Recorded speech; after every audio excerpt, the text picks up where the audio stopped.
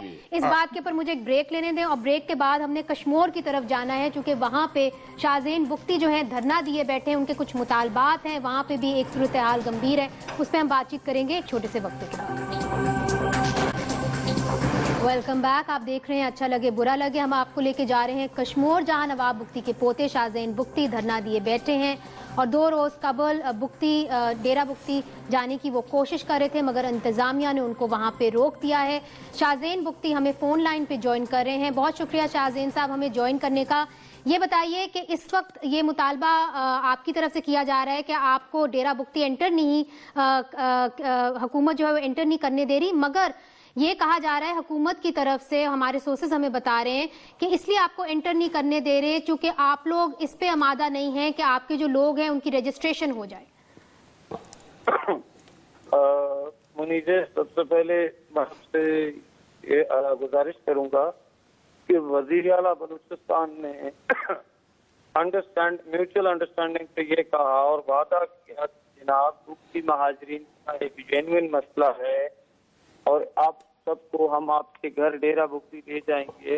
اور ہم نے ان سے مشاورت کے ساتھ ڈیٹ اناؤنس کیا, اور اس کے بعد جب ہم 17 تاریخ کو کشمور پہنچے, کیونکہ موسم کافی سرد ہے, تو ہم 1,75,000 IDPs نہیں بلکہ 50 to 70,000 کے درمیان فگر ہے لوگوں کا, ان کو لے کے ٹورڈز 18 تاریخ کو ڈیرہ مور سے چیک پوسٹ کی طرف روانہ ہوئے. تو وہاں ہمیں صوبائی لیویز فورس اور پولیس, ان کے ساتھ اسسٹنٹ کمشنر سوئی قاسم بگٹی نے روکا اور ہمیں کہا کہ جناب یہاں چیکنگ کروانی ہے. میں نے کہا بالکل آپ کا پورا حق ہے, ہم چیکنگ کروائیں گے. پھر انہوں نے ہم سے انٹریز مانگی. پورے پاکستان میں اگر آپ کہیں بھی جائیں تو انٹری کا سلسلہ کہیں بھی نہیں. ہاں, انٹری جب پاکستانی شہری ہندوستان جاتے ہیں, اگر آپ بمبئی لینڈ کریں اور آپ کے پاکستانی پاسپورٹ تو آپ تھانے میں جا کے رپورٹ اپنی انٹری کرواتے ہیں, اور بمبئی چھوڑنے سے پہلے آپ دوبارہ اپنی انٹری کرواتے ہیں. اسی طرح آپ اس کے بعد دہلی جائیں, وہاں انٹری ہوگی, پھر آپ نکلیں وہاں سے انٹری کریں گے. تو ہم الحمدللہ پاکستانی شہری ہیں, ہم ہندوستانی شہری نہیں ہیں کہ ہمارے ساتھ یہ برتاؤ کیا. نہیں, مگر آپ کو کیا پرابلم ہے؟ اگر وہ چاہ رہے ہیں کہ آپ انٹری کر لیں تو آپ انٹری کر لیں, اس میں کیا مشکل بات ہے؟ آپ کیوں نہیں انٹری کرنا چاہتے؟ مس منیزے, بات یہ ہے کہ انسان وہ بات کرے جو چیز پاسبل بھی ہو. وہاں 1900 گاڑیاں تھیں, 70,000 کے قریب لوگ تھے, آپ ان کو انٹری کیسے کریں گے؟ وہاں رات کو سیکیورٹی ان کو کون دے گا؟ کیا یہ 25 لیویز والے سیکیور کریں گے؟ اور اگر وہاں خدا نہ خواستہ سیکیورٹی کچھ بھی ہو سکتا تھا, اس کی ذمہ داری کیا وزیر اعلیٰ عبد المالک بلوچ صاحب لے سکتے ہیں؟ کیا وہاں کمشنر یہ ذمہ داری قبول کرے گا؟ آپ نہیں, اگر آپ کو جانے دیا جائے تو وہاں جھگڑے کا خطرہ ہے کہ کلپروں اور مسوریوں سے آپ کا جھگڑا ہو جائے گا, اور کلپر اور مسوری وہاں پہ اس وقت قابض بیٹھے ہیں, وہ آپ جائیں گے تو ایک فساد پیدا نہیں ہوگا؟ آپ کون سا بول رہے ہیں؟ میں نے پہچانا نہیں. امتیاز عالم صاحب بات کر رہے ہیں, تجزیہ نگار, یہ آپ سے سوال کر رہے ہیں. جی امتیاز صاحب, جہاں تک ہمارا رفت جو ہے سب سے بڑا قتل و غارت آپس میں کلپر کے ساتھ ہوا ہے, تو کلپر ہمارے ساتھ ابھی بیٹھا ہے. جو پہلے پرانا 25 سال والا جنگ کا کلپر قبیلے کا پورے کا چیف وڈیرا جلالان بیٹھا ہے, اور یہ اپنا پوائنٹ آف ویو ابھی آپ کو خود بتاتے ہیں. اگر آپ نہیں, یہ ہم ان کے پوائنٹ آف ویو, آپ کا پوائنٹ آف ویو زیادہ اہم ہے, ہم آپ کے پوائنٹ آف ویو پہ ہی بات کریں گے. بہت بہت شکریہ شاہزین بگٹی صاحب ہم سے بات کرنے کا. یہ ان لائسنس گنز کا بھی کچھ معاملہ ہے. نہیں, دیکھیے وہاں مسئلہ یہ ہے, وہ بھی اسلحہ کچھ کیری کر رہے تھے, وہ بھی وہ اندر نہیں ان کو لے کے جانے دے رہے تھے, یہ بھی ایک مسئلہ ہے. مسئلہ یہ ہے کہ یہ کوئی 3-3.5 ہزار لوگ ہیں, 2 سے 3 ہزار لوگ جو ان کے قافلے میں ہیں. یہ کہہ رہے ہیں 50-60 ہزار, اور وزیر اعلیٰ کہہ رہے ہیں کہ ہم نے اجازت نہیں دی تھی. میری وہاں پہ سیکرٹری داخلہ سے بات ہوئی ہے, وہ کہہ رہے ہیں کہ وہ دو مسئلے ہیں کہ ایک یہ لوگ ٹھہریں گے کہاں, پانی کہاں سے آئے گا, ٹینٹ کہاں سے آئیں گے, خوراک کہاں سے ہوگی, اس کا انتظام نہیں ہے. دوسرا انہوں نے جو بتایا کہ وہاں پہ کلیش ہو سکتا ہے. اب آپ دیکھیے جب سے نواب اکبر بگٹی کی شہادت ہوئی اس کے بعد کی صورتحال میں وہاں کل پر جنہیں پہلے اکبر بگٹی نے نکالا تھا وہ پھر بحال ہوئے, وہ بہت بڑی تعداد میں گئے, اور پھر جو مسوری ہے اور یہ جو سرفراز بگٹی جو وہاں پہ اب بنے ہیں داخلہ کے وزیر, ہوم منسٹر بنے ہیں, وہ اس پہ بہت بڑا رکاوٹ بنے ہیں کہ ہم انہیں یہاں آپ کو پتا ہے وہ اور یہ وہاں پہ کلیشز ہو سکتے وہ بھی جلا وطن تھے پچھلے دور میں. ہمارے ساتھ ہیں ہوم سیکرٹری, ہمارے ساتھ ہوم سیکرٹری میرا خیال ہے اس وقت ہمارے ساتھ نہیں ہے, مگر ہم کوشش کریں گے کہ ہم اگلے سیگمنٹ میں ہم ہوم سیکرٹری کو بھی ساتھ لیں. امتیاز صاحب بات یہ ہے کہ 15 کے قریب یہ ٹرائب ہیں, سب ٹرائب ہیں بگٹیوں کے, اور ہمیشہ یہی ہوتا ہے کہ ایک چند اندر ہوتے ہیں چند باہر ہوتے ہیں, اور یہ سلسلہ ان کا چلتا رہتا ہے. نواب جو ڈاکٹر عبد المالک بلوچ ہیں انہوں نے یہ کہا کہ ہم نے انہیں منع کیا تھا کہ نہ چھوڑ کے جائیں اب ڈیرہ بگٹی, اس کے باوجود یہ لوگ چلے گئے. اب جب چلے گئے تو پھر کس چیز کا؟ یہ تو پہلے کے گئے, انہوں نے کہا تھا ہم نے انہیں روکا تھا, انہوں نے اجازت نہیں دی. یہ جو کہہ رہے ہیں نا, نہیں اجازت نہیں دی, میری خود بات ہوئی ڈاکٹر مالک سے, وہ یہ کہہ رہے تھے کہ ہمارے پاس وہ انتظام نہیں ہے. لیکن میں بات کہنا چاہتا ہوں جس میں سب سے بڑا سیاسی معاملہ ہے کہ جو بلوچستان میں بیگانی آئی ہے اور ناراضگی پیدا ہوئی ہے, وہ اکبر بگٹی کی شہادت سے وہ بہت بڑا واقعہ جس نے دہلا دیا لوگوں کو, اور بلوچوں میں یہ بیگانگی آئی اور غصہ آیا. ہمیں سب کو مل کر پاکستان کے لوگوں کو یہ بگٹی کے ڈیرہ بگٹی کے مسئلے کا حل نکالنا چاہیے. لیکن یہ درست ہے کہ بگٹیوں نے مسوریوں پر اور کلپروں میں بھی بہت ظلم کیا. خود اکبر بگٹی کے زمانے میں کہ اکبر بگٹی کے جو ایک بیٹے تھے انہوں نے الزام لگایا تھا کلپروں کے اوپر کہ انہوں نے میرے بیٹے کو مارا ہے. ہاں ابھی ہوا, لیکن اس سے پہلے آپ کو یاد ہوگا کہ بھٹو کے زمانے سے کلپر جو تھے وہ وہاں سے نکلتے رہے, جاتے رہے, آتے رہے, وہی بڑے تکڑے ہیں, وہی بڑے عرصے سے لڑ رہے ہیں. مگر ان کو مشرف نے ان کی پشت پناہی کی تھی بگٹیوں کے خلاف, جب یہ آپریشن کے بعد انہوں نے. بگٹی تو مین ٹرائب ہے نا ان کا منیزے, اس کے بعد یہ سب ٹرائب ہیں سارے. ایک کو لڑانے کے, ایک کو لڑانے کی دوسرے کی لڑانے کی اسٹریٹجی انہوں نے مشرف نے اختیار کی تھی. بھائی یہ پوزیشن بدلتی رہی ہیں.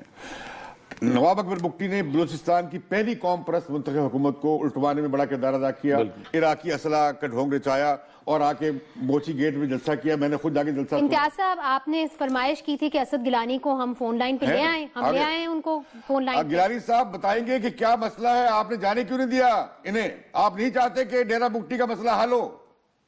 نہیں جی, پہلی بات ہم کلیئر کر دیں کہ ہم بالکل چاہتے ہیں کہ لوگ جائیں, ان کا اپنا علاقہ ہے, ان کا اپنا گھر ہے, اور یہ ضرور جائیں. لیکن دو ایشوز ہیں, ایک سیکیورٹی کا ایشو ہے اور ایک ارینجمنٹس کا ایشو ہے. یہ دونوں ایشو جب سیٹل ہو جائیں گے ضرور جائیں اپنے علاقے. تو کتنا عرصہ لگے گا ان دو ایشوز کو حل کرنے میں؟ دیکھیں جی, یہ کل جس وقت تشریف لائے ہیں, پہلی بات کچھ انہوں نے پہلے ہمیں بتایا کہ ہمارے پاس 70,000 لوگ ہیں, پھر کہا جی 30,000 لوگ ہیں, موقع پہ کوئی 3-4 ہزار لوگ تھے.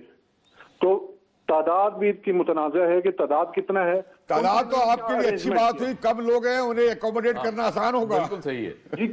کیا ان کے ساتھ کوئی ٹینٹ ہے, ان کے پاس کوئی ٹرانسپورٹ ہے, کوئی میڈیکل ہے, کوئی فوڈ ہے, کیا کوئی پانی کا ارینجمنٹ کیا ہے؟ آپ فراہم کر دیں. نہیں ہے. آپ فراہم کیوں نہیں کرتے؟